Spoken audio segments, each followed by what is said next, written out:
औरंगजेब की शुरुआत से ही आदत थी कि वो अपने लोगों को बंदी बना लिया करता था।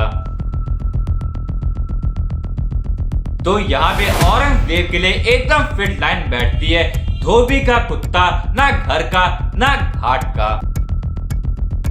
किसी भी मुगल शासक ने इतना प्रभाव नहीं छोड़ा था, सब आया राम और गया राम बनकर के रह गए थे। कहा जाता है शाहजहां मुमताज की याद में एकदम सठिया जाता है साल 1657 में। शाहजहां अपनी सगी बेटी जहानारा से शादी कर लेता है क्योंकि उसके अंदर उसे मुमताज दिखाई देती है।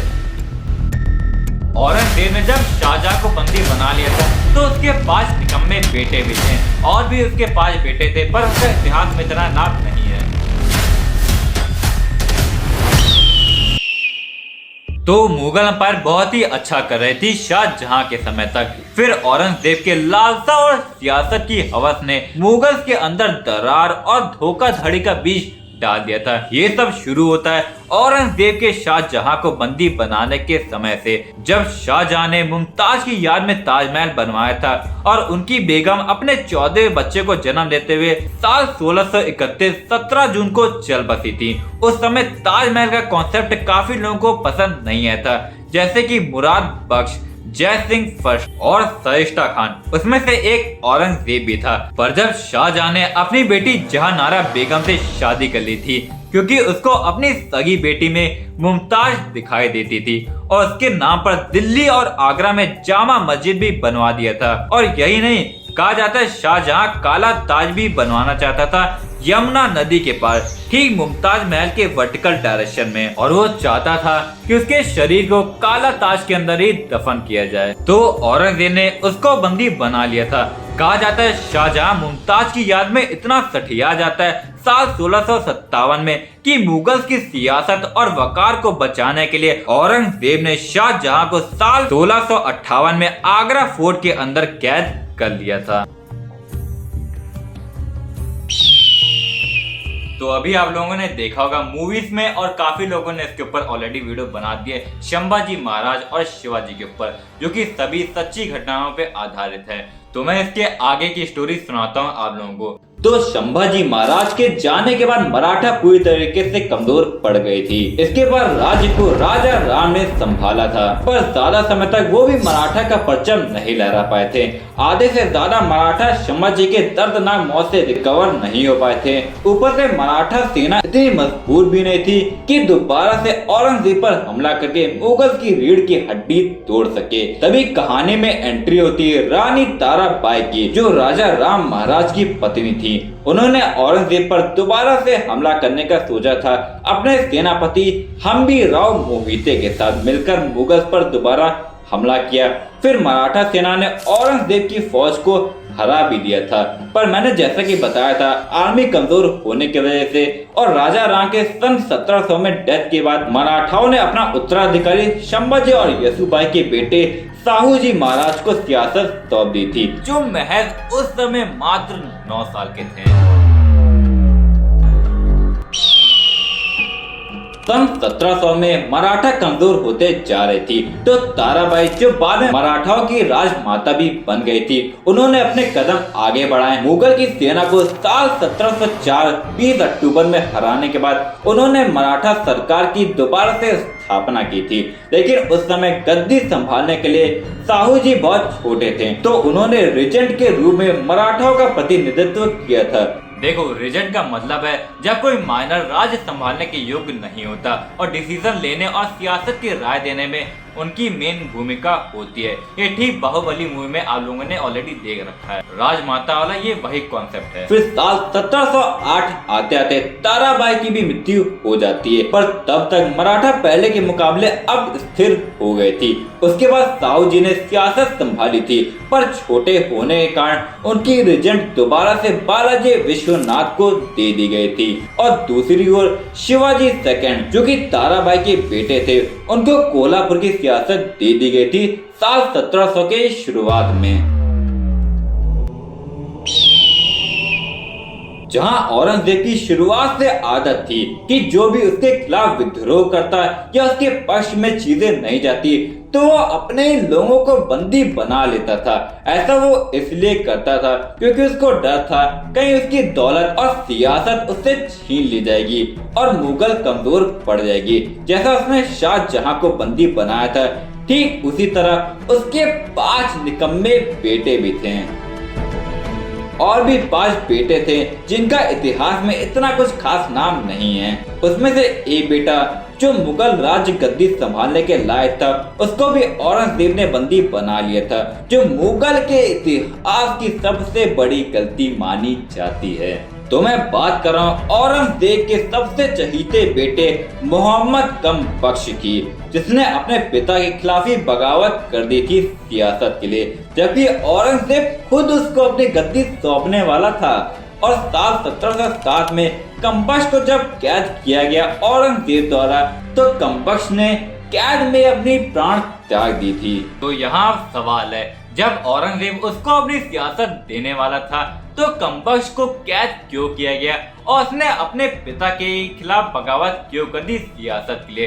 तो अब इसकी स्टोरी जान लीजिए आप लोग। तो औरंगजेब के 5 निकम्मे बेटों में से एक मोहम्मद अकबर ने साल 1704 में उसके खिलाफ बगावत कर दी थी और औरंगजेब ने उसको मरवा भी दिया था।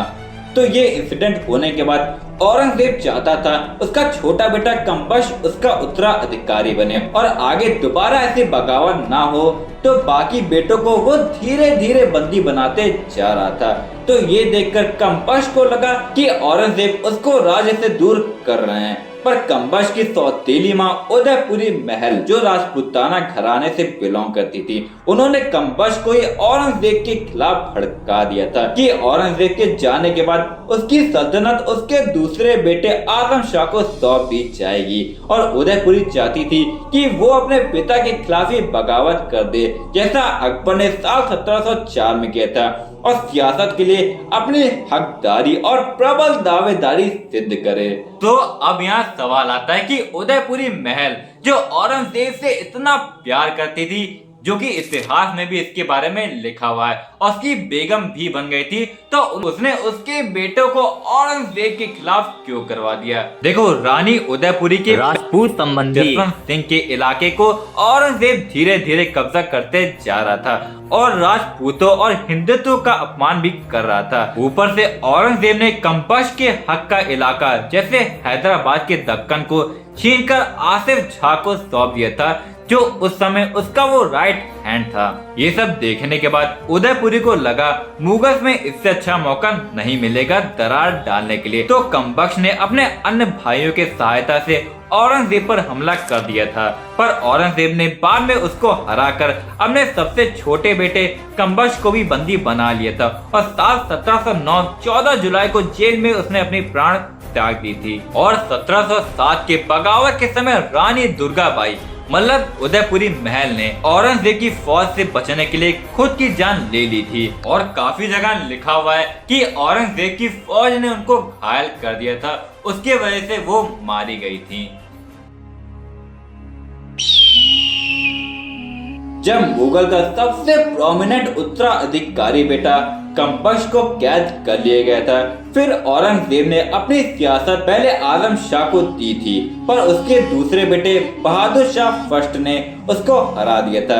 फिर 5 साल राज करने के बाद बहादुर शाह भी साल 1712 में वो भी चल बसा था। उसके बाद मोहम्मद फर्रुखसियार ने मुगल पर राज किया था अपने अंकल जहांदार शाह को हराकर, पर औरंगजेब के जाने के बाद फर्रुख भी 6 साल के बाद चल बसा था। तो अब यहाँ सवाल आता है कि मुगल जब अंदर से खोखली होती जा रही थी, तो इन सब के बीच मराठा क्या कर रही थी? तो इसकी स्टोरी मैंने ऑलरेडी बता रखी है आपको कि मराठाओं की स्थापना दोबारा से ताराबाई ने किया था, पर उस समय की सबसे प्रसिद्ध वॉर जाटों और सिखों की मुगल के अगेंस्ट चल रही थी।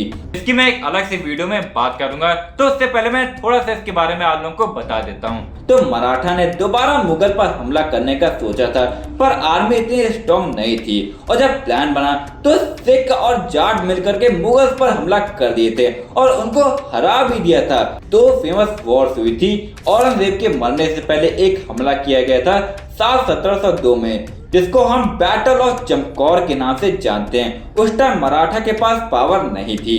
फिर दूसरा हमला साल 1709 में औरंगजेब के मरने के बाद होता है। इस समय मराठा भी आक्रमण करना चाहती थी उनके ऊपर, पर उससे पहले ही सिखों ने हमला कर दिया था और सिख लीडर बंदा सिंह बहादुर ने मुगल्स को हराकर अपना पहला सिख स्टेट बनाया था मुगल्स के धरती पर। इस बैटल को हम बैटल ऑफ समाना के नाम से जानते हैं। ये वॉर कोई नई वॉर नहीं छिड़ी थी सिखों और मुगलों के बीच।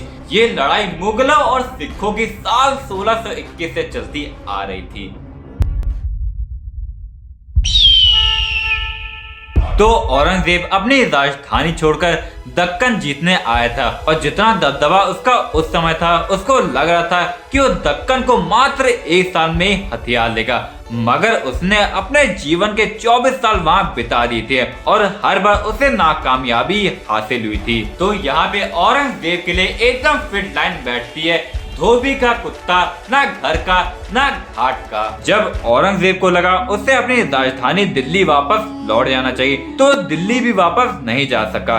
दिल्ली लौटते समय कृष्णा नदी के किनारे देवापुर में उसकी अचानक से तबीयत बिगड़ती है और उसकी जितनी भी मुगल सेना थी वो वहीं पर रुक जाती है। वो लगभग 6 महीनों तक अपने तबीयत के कश्मोकश से जूझ रहा था और जब उसकी तबीयत ठीक होती है तो दोबारा सफर करता है, लेकिन तब तक कमजोरी इतनी आ जाती है कि अब वो किसी भी शासन प्रशासन को चलाना तो दूर किसी से युद्ध करने के लायक भी नहीं बचा था। तो अंतिम समय में औरंगजेब ने अपने बेटे आजम शाह को एक खत लिखा था। उसमें उसने लिखा था कि मैं अकेला आया हूँ, एक अजनबी की तरह इस दुनिया से जाऊंगा। मैं नहीं जानता मैं कौन हूँ और क्या कर रहा हूँ। राज करने के दौरान मैंने जो भी कुछ किया उससे बस दुख और निराशा ही छोड़ी है। मैंने जो भी किया है अल्लाह मुझ पर रहम करे। मैं बादशाह के तौर पर नाकाम हो गया। मेरा इतना कीमती जीवन किसी भी काम नहीं आया। अल्लाह चारों ओर मौजूद है, पर मैं इतना बदनसीब हूँ, जब उनसे मिलने की घड़ी आ पहुंची तब भी मैं उनकी मौजूदगी महसूस कर पा रहा। शायद मेरे गुनाह ऐसे हैं जिसे माफ नहीं किया जा सके।